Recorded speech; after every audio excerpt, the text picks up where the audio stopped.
I would bring the groceries in, and I said no. And suddenly I was struck by the idea that I could never be good enough to get into heaven. I was like, oh my gosh, you know, I'm trying so hard to be so good, and I'm never going to get there.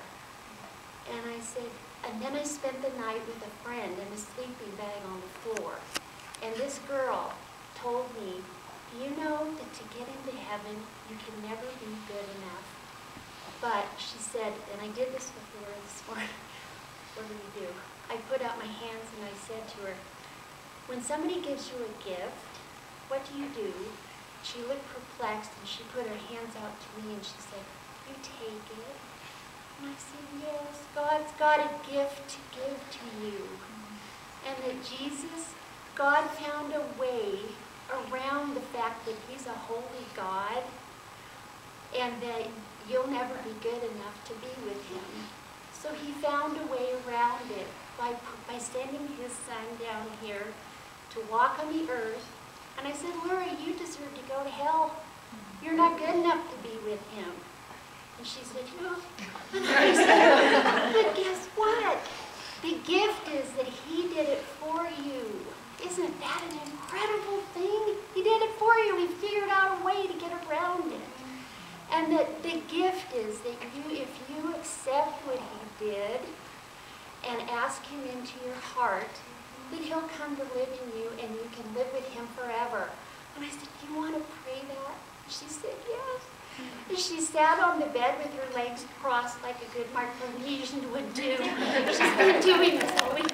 And Tony was in our room, and she came over, and I put my hand on her heart. She put her hand on her heart like this. And I said, pray after me. And you know, we started the prayer. We said, oh, Lord God. And she said, oh, Lord God. And she started following me as I prayed. And then she didn't need me to pray it.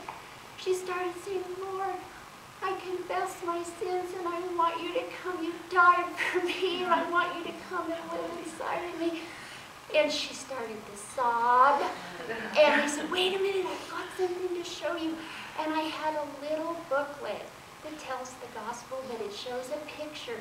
She has a language barrier. And the picture was, it shows God up here in heaven and man down here on earth. It has an arrow showing God trying to reach us and us trying to reach up to him, but we can't get up there. And so there's a cross. The bridge is between the two, and I have to tell you, she took one look at that picture and she went like this. And she put her head in her lap and she sobbed. She got it. She got it. If you haven't gotten it this morning, she got it. And when the Holy Spirit first enlightens your heart and your mind, there's no other moment like that in your life. And Tony and I just said, this is the most important moment of your life. So we said, Lura, let's write this down, because I know the reason God made it so dramatic in my life was because later on, when life got hard and Satan came in and said, that didn't really happen to you. I said, yeah, it did. It was dramatic for me. For some it is not, but it was dramatic for her today. I said, write it down, and I said, let's go out on the porch, and I took a picture. I said, okay, see, the mountain is up there, and you're going to be able to remember this is the day Christ came into your life. Oh, yes.